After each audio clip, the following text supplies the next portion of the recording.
अस्सलामुअलैकुम, मैं हूं जावेद फ़ारूकी। आज मैं जहां खड़ा हूं ये है लाहौर का एक 5 स्टार होटल और एक बड़ी एक तारीख़ी मोमेंट है इस लिहाज से कि पंजाब के अंदर जो इक़्तिदार की रस्साकशी चल रही है, पंजाब में नए वज़ीर आला का इंतख़ाब अमल में आना है। इस हवाले से इजलास जो है मुसलसल ताख़ीर का शिकार हो रहा है।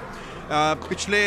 संडे को ये इजलास तलब किया गया था पंजाब के अंदर। आपको याद होगा कि वज़ीर आला उस्मान बुज़दार ने जब रिज़ाइन कर दिया तो उसके बाद पंजाब में नए वज़ीर आला का इंतख़ाब होना था और जो गुज़श्ता जो इतवार था वो दिन था मुकर्रर कि नया वज़ीर आला का इंतख़ाब होना है, लेकिन उस रोज़ इंतख़ाब का अमल में नहीं लाया गया और 6 तारीख़ तक इजलास मुलतवी कर दिया गया। 6 तारीख़ आज 6 तारीख़ थी और इस हवाले से लेकिन इस दौरान कुछ हुकूमत की तरफ से जब उधर पता ये चला कि हुकूमती कैंप में कुछ लोग जो हैं वो कम हैं, उधर तादाद कम हो गई है और मुस्लिम लीग नून का पलड़ा भारी हो गया है, तो ये ऑब्वियसली ये एक तरीक़ाकार है जिसके हाथ में असेंबली चैम्बर है, जिसके हाथ में इक़्तिदार है, उनके पास ये एडवांटेज होता है कि इजलास को मुलतवी करने का। उन्होंने इजलास जो है वो मुलतवी कर दिया और जो 6 तारीख को जो इजलास होना था इसको फिर 16 तारीख तक मुलतवी कर दिया गया। इस दौरान एक नई जो डेवलपमेंट हुई वो डेवलपमेंट ये है कि पंजाब के अंदर जो डिप्टी स्पीकर, पंजाब असम्बली के अंदर डिप्टी स्पीकर दोस्त मोहम्मद मज़ारी वो भी हुकूमती कैंप को छोड़ गए और उन्होंने हुकूमती फ़ैसले से एक रूगर्दानी ना कहें या उसे इख्तलाफ करते हुए उन्होंने रात एक ऑर्डर जारी किया और उसमें ये कहा कि पंजाब असम्बली का इजलास आज ही 6 तारीख को ही होगा जिसमें कायदे ऐवान का इंतखाब होगा। उसकी लॉजिक उन्होंने ये पेश की कि सुप्रीम कोर्ट में कल के दिन जो है वो एक पेश की गई थी, एक यकीन दहानी करवाई गई थी कि 6 तारीख को लाजमी इजलास होगा, इसलिए आज इजलास मुनक़्क़द करना ज़रूरी है। लेकिन डिप्टी स्पीकर का ये जो ऑर्डर ऑफ द डे है इसको एक्सेप्ट नहीं किया गया पंजाब असम्बली सेक्रेटेरिएट की तरफ से और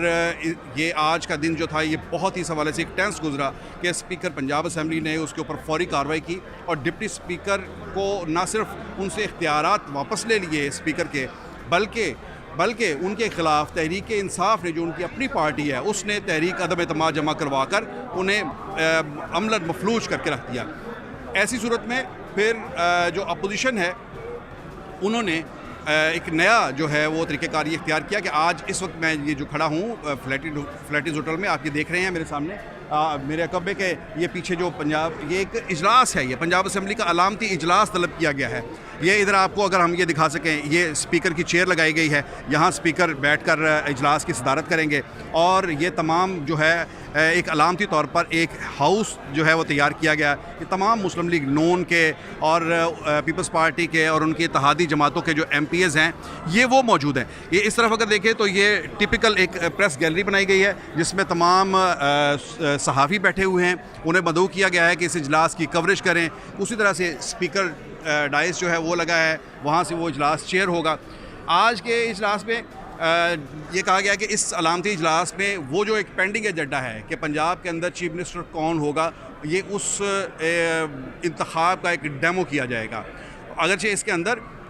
ये मुस्लिम लीग नून के लोग हैं, अपोजिशन के जो इत्तेहाद है उसके लोग हैं, हमज़ा शहबाज बतौर उम्मीदवार वज़ीर आला के वो यहाँ आकर बैठेंगे और उनके मुकाबले पे चौधरी परवेज़ इलाही हैं वो नहीं होंगे यहाँ पर, इसलिए यकतरफ़ा एक कार्रवाई को होगी अगरचे, लेकिन ये एक अलामती इजलास है, एक एहतजाज के तौर पर इजलास बुलाया गया है। तो इस इजलास में आज ये डेमोन्स्ट्रेट करेंगे कि आज के दिन जो मुकर्रर किया गया था कि कायदे ऐवान का इंतखाब होगा, ये कायदे ऐवान का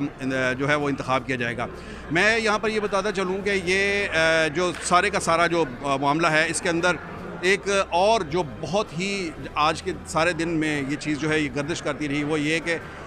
जिस तरह से जो बहरान का शिकार, बहरान दर बहरान जो है पंजाब के अंदर पैदा हो रहा है और बहरान मज़ीद संगीन और गहरा हो रहा है,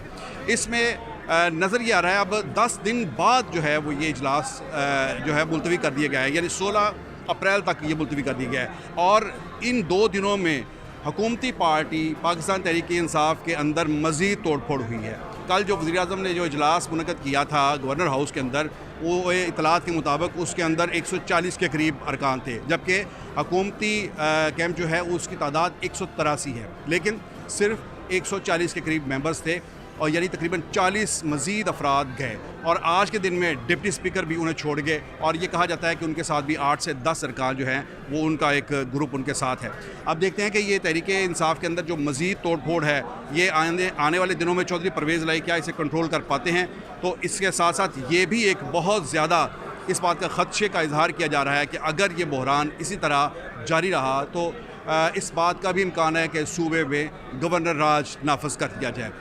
ये तमाम खदशात हैं, ये तमाम वाक़यात हैं, ये साथ साथ चल रहे हैं, वक्त तेज़ी से गुज़र रहा है और पंजाब इस वक्त एक अबूरी निगरान वज़ीर आला की क़यादत में चल रहा है, मुल्क का सबसे बड़ा सूबा। इस संगीन बहरान में से सियासी क़यादत का एक इम्तहान है कि वो इस बहरान में से सूबे के अवाम को, मुल्क को किस तरह से बाहर निकालते हैं। नई अपडेट्स के साथ आपके साथ फिर मिलते रहेंगे। रिक्वेस्ट है कि मेरा ये चैनल सब्सक्राइब करें। बहुत शुक्रिया। अल्लाह हाफ़िज़। YouTube पर गूगली न्यूज देखने के लिए youtube.com की सर्च बार में गूगली न्यूज टीवी टाइप करें। गूगली न्यूज के पेज पर सुर्ख रंग के सब्सक्रिप्शन वाले बटन पर क्लिक करना ना भूलिए। YouTube पेज पर अपलोड होने वाली वीडियोस से बाखबर रहने के लिए बेल आइकन पर क्लिक कीजिए। आपको हर नई वीडियो के बारे में नोटिफिकेशन मौसूल हो जाएगा।